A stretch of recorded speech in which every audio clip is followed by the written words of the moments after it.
Hello everyone, this is Glenn of astrobloke.co.uk. I wanted to go through a tutorial with AstroPixelProcessor. So when you open the program, you're first presented with this screen which asks which directory you would like to work within. I always use the directory I've got my files in, so I'm just going to find that here. There we go. Open that. If you do open a file and you've opened the wrong one or you want to change it, up here on here you can click that and choose a different file and it will change it for you. While I'm up on the left hand side, this is where we do all of our stacking, and there's some basic tools for cropping and color calibrations which I'll be running through today. On the right hand side, this is where we do our post-processing on the image. At the top here, if we click under CFG, this tells you what RAM you've got assigned for AstroPixelProcessor. The more RAM you assign, the quicker it will run. I have 32 gig in my machine. I give it 22 gig. Another thing on here, there's an enable sound for process completion. There's a big gong that goes off on APP. I was going to say I was using the abbreviation. I like it. It lets me know when a process has been finished. It means I can walk away from the machine while it's grinding through numbers, and it lets me know that everything's finished and ready for me to come back to. Some people dislike it. If you do, you can click this box and it will stop the gong at the end of processes. My computer's got 8 threads, so I give it the max. If you're working on something else, I might give it 4, so that I can work on other programs as well and it doesn't slow them down too much. It's laid out quite easy on the left. It looks quite complicated, but it's not as bad as it looks. We can work from 0 through to 9. You'll notice that 7 and 8 are missing. I do believe that there may be more processes added at a later date, maybe sort of specific tabs for it, mosaics, etc. And these have just been left free, so if they're added in, they can be. But basically, start at the beginning, we've got 0 tab, which is where we assign what type of data we're going to be putting into APP. If you have a DSLR, you would leave the pattern on supported, but the Bayer pattern for my camera, which is an Altair 183C Tech, is RGGB, so I select that. The algorithm will basically stack your data depending on what type of data you've got. So adaptive airy disk is excellent and works really well with any broadband data if you've just used a light pollution filter or any broadband filters. I actually took the photographs of the elephant trunk, which we're going to be running through APP, with a Altair tri-band filter, which is a duo narrowband filter. So because of that, they've got a special algorithm for that on APP, which is called HA03 color, and that will do a much better job with that data than adaptive airy disk. If we force the Bayer, it means that anything we get on the screen will be in color. If we don't tick that, it will be in black and white. Let's now go to load. Under load, we've got lights, flats, darks, dark flats and bias. Just to let you know, when I'm using my DSLR, which is a Canon 70D, I'll run flats, darks and bias frames. Bias frames, however, don't work very well with my Astro camera, my 183C, and dark flats work better. So now I'm going to add my first frames, which will be my light frames. This is the directory that we set the work into. If I actually scroll to in here, you can see I've got some master frames. I've got master flat, master dark and master bias. That's because I've run this data before. Once you've run it through, you will end up with master files, and if you use those, it will, if you're going to rerun the data again, it will run a lot quicker. I'm going to do the full version here for you, so that because you will obviously be using full detail data from the beginning. Right, so let's highlight my light frame. So if I press the first one, shift and select the last one, it gives me all of them, and I say open. and it will tell you here at the side how many frames you've put in. So I've got 21 light frames and they're just listed below down here. You can scroll this up and have a look at all your files. Just pull it back down again. If I'm going to add my flat frames, if I push F, there we go, F, and again highlight them. Now if I say open, it goes 32. If I'd have selected the master flat, now if I do it with the dark, I'll show you with the dark. If I go to master dark, so if I ask dark here and I actually select the master dark and say open, it knows it's a master dark and it actually puts it down here in the master section. So it will automatically assign the files to the right place, so it doesn't matter if you make a mistake. Right, I'm just going to clean that out of there because I'm actually going to put the darks in the same as you will be, because you won't have any masters to start with. Okay, so there's my dark files, and last but not least I've got dark flats, and you'll notice I do 32 of each calibration frame. That's the number I use, and I find that works really well for me. Okay, they're all in there now. Before you start doing anything with any of the data, you can check all your files individually. If you click on them, they'll come up for a preview. You can zoom in on them, you can have a look at the shape of your stars, make sure everything's okay, and you can scroll through them and have a look, make sure you've got nothing there that you don't want.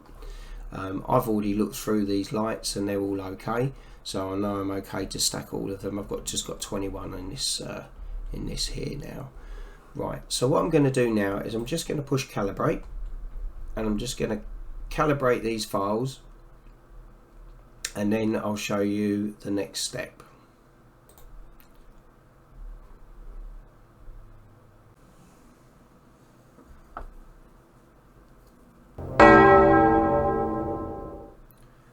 Okay, so AstroPixelProcessor, or APP, has finished calibrating the files, and you can see that here on the list it's showing the calibration files that have been assigned. One of the things I forgot to mention at the beginning was if you have a bad pixel map, you can load a bad pixel map in. If you haven't got one, it doesn't matter. APP will know that you haven't put one in and will automatically make one for you from the calibration frames that you've put in.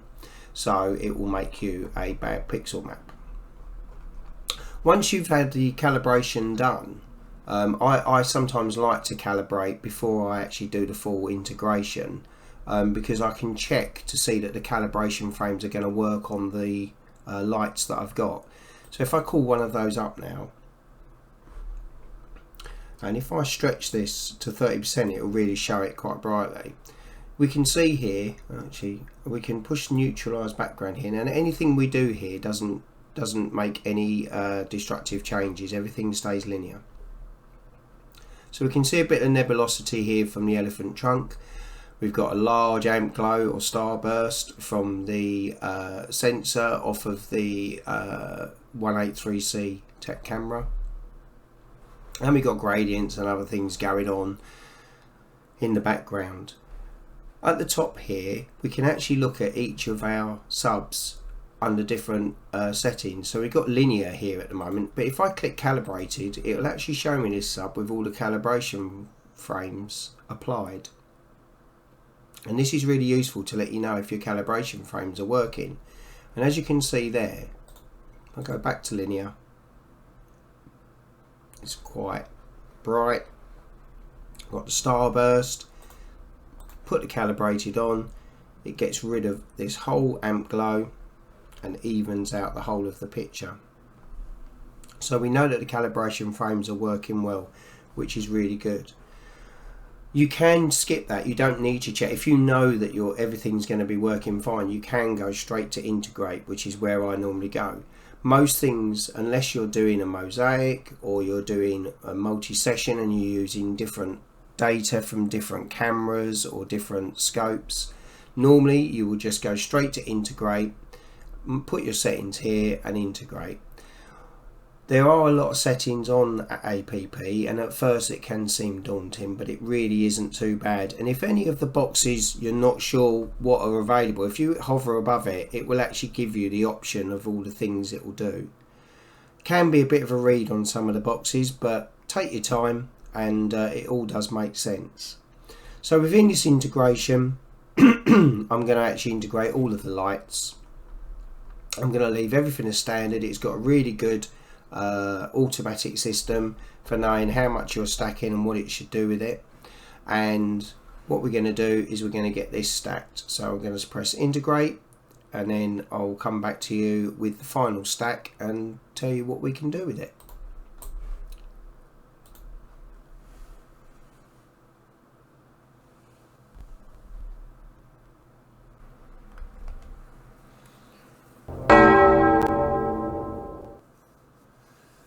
Okay, so APP has finished integrating the files, and this is our final stack with the calibration frames included. This is at a maximum stretch, so it's a bit bright, but let's put this down to 15% and we can have a look at it. That looks quite nice. Okay, so I'm going to look at the tools on the left hand side. When we've done our stack, the integration shows at the bottom here, integration 1, elephant trunk. So just pull it up there, elephant trunk tutorial, and it shows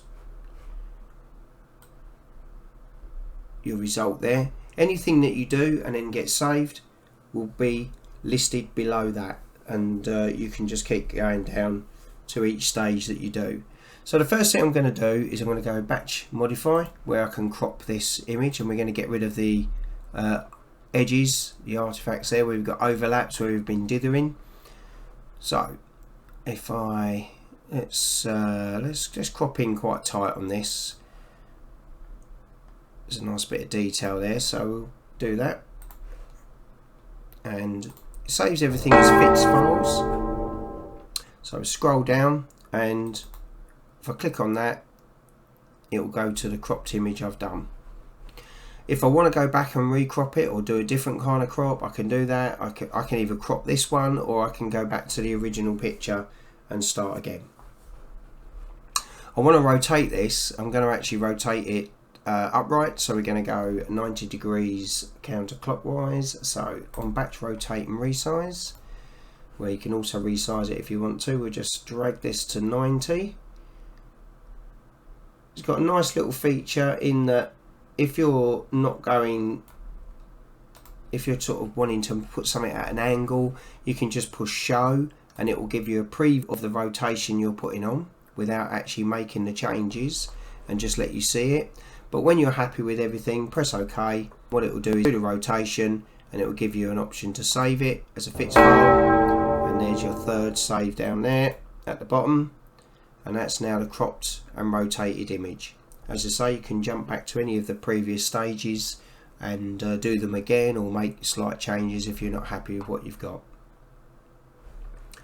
Correct vignetting. Well, if you've used flats, you won't need this because your flats would have already corrected any vignetting you have.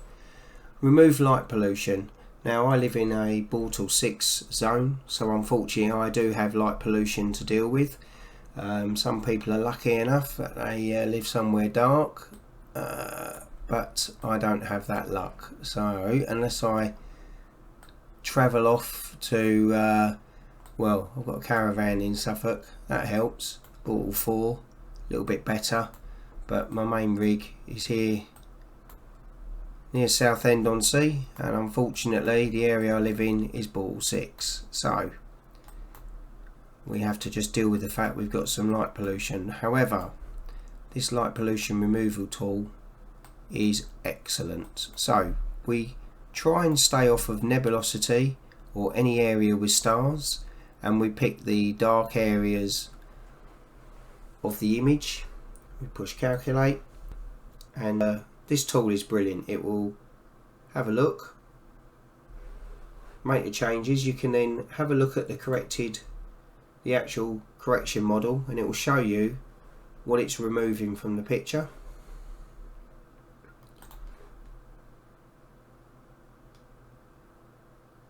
and then you can go back to your image. Now it will show you if you've got any boxes in red and yellow, and it will actually give you the option to remove the red and yellow boxes. These are boxes that feel that they're in areas of big changes, so it could be that you've highlighted a star or maybe a piece of nebulosity. I personally haven't ever found them to be detrimental to any images if they're there, but if you're unhappy with them, remove them and recalculate. That can be done. No.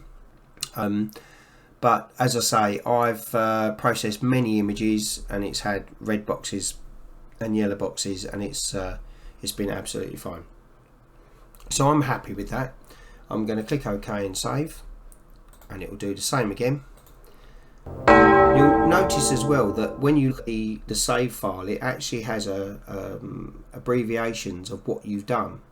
So here it's got calibrate background, light pollution, calibration, 90-degree rotation, counterclockwise, etc, etc. So it will show all the little things that you've done, and the mod means it's been modified with a crop. Okay, let's just highlight that. You've got here calibrate background. Now I'm going to be moving on to calibrate star colors. Before you can calibrate the star colors, you do need the background calibrated. Because I've done remove light pollution, this automatically calibrates the background, so I don't need to do it again. But if you live somewhere where, like you say, that you've got very little light pollution or no light pollution, then you won't need to run that tool. You just run calibrate background. It works in exactly the same way, where you put boxes on the dark areas, calibrate the background, and then you're ready to move on to the next step, which is calibrate star colors. Now looking at my image, the star colours aren't bad anyway. The large stars are a nice colour, but when I zoom in I can see that a lot of the small stars are red. So that's what we're going to try and correct. It asks for one box needed for this, but we're going to put a nice box there. We try and avoid nebulosity. Let's put another box there and maybe a small box there. There's a few ways of calibrating. You've got a calibration mode. Adaptive black body and extinction is really for broadband data, and if you use it on narrowband data, it literally can take all of the colour out of the nebulosity. So there's a setting here called balance RGB, and because mine is HAN03, that's the one I want. So I'm going to say calculate now, and this will look at all of the stars, and it zoom in now, you'll notice that the colour of the stars is much better. Okay, and I'm happy with that, and I'm going to OK and save. Before we move on to the post-processing side, there's one other slide tool here, which is the HSL selective color. So if there's any colors that you want to bring out more or tone down a bit, this is the area to do it. I generally don't use it on one-shot color images. I find that the natural color that's been taken with the camera and filter is what I like. But I do use the HSL selective color sliders when I'm working on an HOO or SHO false color image, and I will be showing that on another tutorial on this subject, and I'll do an SHO Hubble palette version of it. Okay, I'm going to jump over to the right hand side now. Everything you make changes here again are non-destructive, it's all linear, and it doesn't actually change your base data, and you just save obviously whatever changes you've got if you want any. The only thing I don't like about APP are the sliders. I find them just a bit weird how they work. If you leave them in their default setting and you try and change something, so this is like the black point, if I wanted to make it a bit darker and I move this, even if I move it just a teeny bit, it literally destroys the image. These sliders, I don't know why they're set like that, because they makes them unusable. If I just put this back to the stretch that we had, as I say, nothing's destroyed. So what you have to do is you need to click these boxes and you move them from 1 and 3 to 3 and 4, and that makes then any changes you make with these sliders a lot smaller, and then you can make subtle changes. You see I made that darker, I can make it lighter, and I can make changes with these, with the black point, the white point, to get exactly how I want it. But you do need to change the slider levels for that to happen, otherwise you just won't control it. We've got a saturation button there, so if we put that on, it gives it a bit of saturation, and down here we've got saturation threshold, which is set at 25. If we lower it, it basically takes the protection off of more of the background, allows more of the to be affected by whatever saturation changes we make. We can push saturation up a little bit and push a bit of colour into it. We also have contrast, which we can push up. Again, that slide is set on that high again. We don't want it to be too much, we just want to add a little bit of contrast. We don't want to add too much. And there's also a sharpness tool here. Now I actually find that the saturation here is way too heavy. I was just demonstrating it, but basically I've definitely pushed it too high, so I'm just going to take that threshold up to 20. That's a little bit better. I'm going to bring the saturation down 15. Okay, it's a little bit better, it's a bit more subtle.